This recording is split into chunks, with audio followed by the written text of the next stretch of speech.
도널드 덕은 디즈니의 만화영화 영리한 꼬마 암탉에 처음 선보인 이래 셀 수 없을 만큼 많은 만화와 만화영화에 등장했으며 수십 개 나라 언어로 번역돼 세계 각국 어린이들의 사랑을 받아왔다.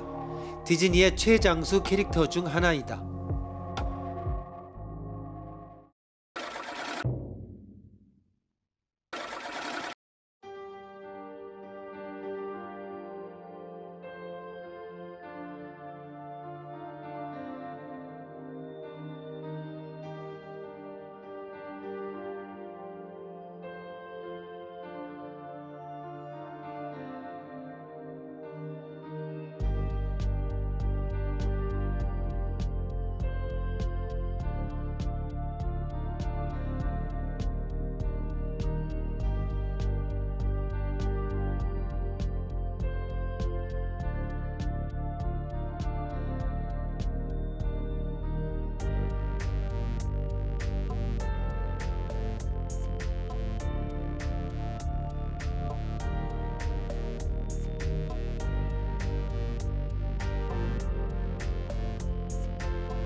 논리적이기 위한 하나의 방법은 당연한 말이지만 비논리를 피하는 것을 들 수 있습니다.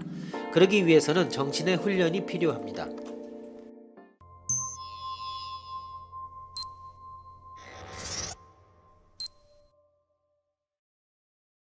프로타고라스의 명언으로 철학사상 가장 유명한 말 중에 한 가지인 인간은 만물의 척도이다 를 검토해보자.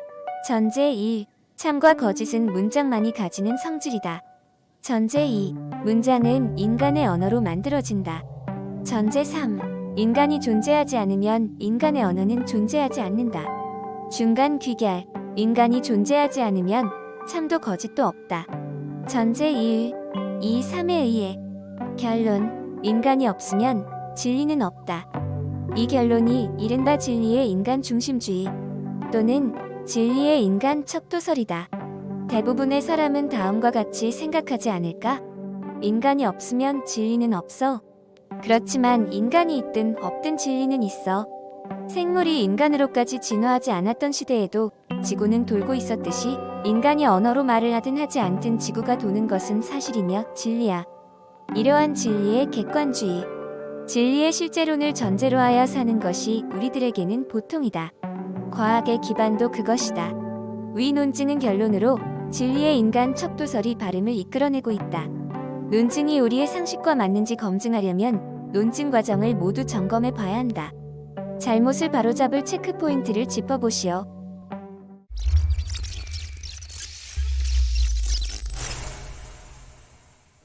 우선 맨 먼저 생각할 수 있는 것은 전제의 어디가 잘못된 것인가 하는 점입니다. 이러한 관점에서 다음과 같은 체크포인트를 열거할 수 있습니다. 첫째, 전제 1은 거짓이 아닐까? 둘째, 전제 2는 거짓이 아닐까? 셋째, 전제 3은 거짓이 아닐까? 그러나 이것만이 아닙니다. 추론의 단계에 실수가 있을지도 모릅니다. 이것으로 다음의 체크포인트를 등록할 수 있습니다. 넷째, 전제 1, 3으로부터 중간 귀결을 이끌 수는 없는 것이 아닌가. 다섯 번째, 중간 귀결로부터 결론을 이끌 수는 없는 것이 아닌가. 또 다음 가능성을 잊어서는 안 됩니다. 여섯 번째, 결론은 참이 아닐까. 여섯 번째에서 체크해야 하는 것은 이 논증이 아니고 오히려 우리의 상식이 아닐까? 진리는 객관적이다 라고 하는 믿음이 잘못되어 있을 때에만 비로소 논증이 패러독스로 보이는 것이 아닐까라고 하는 반성입니다.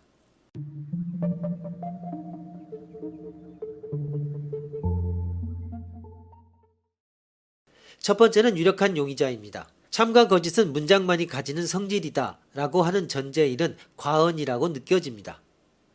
참, 거짓이라고 하는 것은 문장만이 아니고 사고나 통신, 기호 등 이른바 정보 일반이 가지는 성질은 아닐까 하는 의문입니다. 여기서 이 논증의 문장을 정보라고 바꿔봅시다. 전제일 참과 거짓은 정보만이 가지는 성질이다. 이것은 지금은 참일 것입니다. 그러나 전제 2, 정보는 인간의 언어로 만들어진다 라고 하는 것은 이상합니다. 꿀벌의 춤이나 꿀의 존재를 나타내는 꽃의 색깔 등도 훌륭한 정보이기 때문입니다. 이번에는 인간뿐만 아니라 개미나 꿀벌과 같은 의미가 있는 것을 포함한 신호를 교환하는 생물까지 이야기를 넓혀봅시다. 인간에서 생물, 언어에서 신호라고 한층 더 바꿔쓰기를 늘려봅시다. 그러면 논증은 이렇게 됩니다. 전제 1, 참과 거짓은 정보만이 가지는 성질이다. 전제 2, 정보는 생물의 신호로 만들어진다. 전제 3, 생물이 존재하지 않으면 생물의 신호는 존재하지 않는다. 중간 귀결, 생물이 존재하지 않으면 참도 거짓도 없다. 결론, 생물이 없으면 진리는 없다. 여기까지 수정하면 진리의 생물 척도설이 생깁니다. 인간 척도설보다 신중하지만 아직 의심스러운 설이면은 틀림없습니다. 생물이 탄생하기 전의 우주에는 진리는 없었다고 하는 것이지만 생물이 없는 우주에 대해서도 지구는 태양의 주위를 돌고 있다 라고 하는 진리는 역시 성립되는 것은 아닐까? 전제 2, 정보는 생물의 신호로 만들어진다 라고 하는 것이 제일 이상할지도 모릅니다. 생물이 아니어도 중력도 빛도 인과관계로 무엇인가 운동이 전해지면 정보가 전해졌다고 말할 수 있는 것은 아닌가? 그러면 다음과 같이 고쳐 써보는 것은 어떨까? 전제 1, 참과 거짓은 정보만이 가지는 성질이다. 전제 2, 정보는 물질의 인과관계로 만들어진다. 전제 3, 물질이 존재하지 않으면 물질의 인과관계는 존재하지 않는다.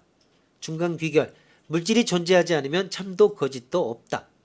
결론, 물질이 없으면 진리는 없다. 이것은 진리의 물질 척도설입니다. 여기까지 오면 인정해도 괜찮지 않을까? 아니, 그런데도 문제는 남은 것 같습니다. 만일 물질이 한 개도 없어지면 1 더하기 1은 2는 진리는 아니게 되는 것일까? 물질이 존재하지 않는다는 진리가 아닐까?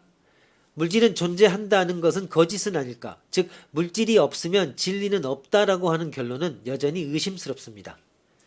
그렇다면 전제 1, 2, 3에는 결함이 없는 것인지 고려해 봅시다. 전제 1은 참과 거짓을 세트로 해서 기술하고 있습니다. 원래 참이 성립되기 위해서는 그 대립물인 거짓이 필요할 것입니다. 진리의 성립을 위해 필요한 것은 생물이나 물질이라고 하는 것보다도 오히려 허위의 가능성입니다. 허위라고 하는 것이 성립하기 위해서는 기호의 의미와 실제의 모양이 각각 별개로 성립하고 그 양자가 일치할지 어떨지 조합할 수 없으면 안 되는 것입니다. 그렇다면 언어가 있고 나서 비로소 참과 거짓이 성립하는 것이 됩니다. 그러므로 꿀벌의 댄스를 단순한 반응이 아니고 의미를 가지는 언어라고 파악하는 견해를 일종의 의인법으로 친다면 인간의 언어를 기준으로 하는 원래의 전제 1, 2, 3은 의외로 옳은 것이었다는 것을 알 수 있습니다. 인간의 존재를 위해서는 생물, 물질의 존재가 필요하기 때문에 생물 척도설, 물질 척도설의 전제 1, 2, 3도 참입니다. 인간 척도설보다 소극적으로 기술하고 있기 때문에 당연합니다. 그러면 진리의 인간 척도설의 논증의 진정한 문제점은 어디에 있는가? 사실 문제는 없습니다. 전제도 결론도 참입니다. 진리는 인간 또는 동등한 지성적 존재가 없으면 성립하지 않습니다. 진리의 인간 척도설은 올바릅니다. 즉, 여섯 번째, 결론은 참인 것은 아닐까가 정답입니다.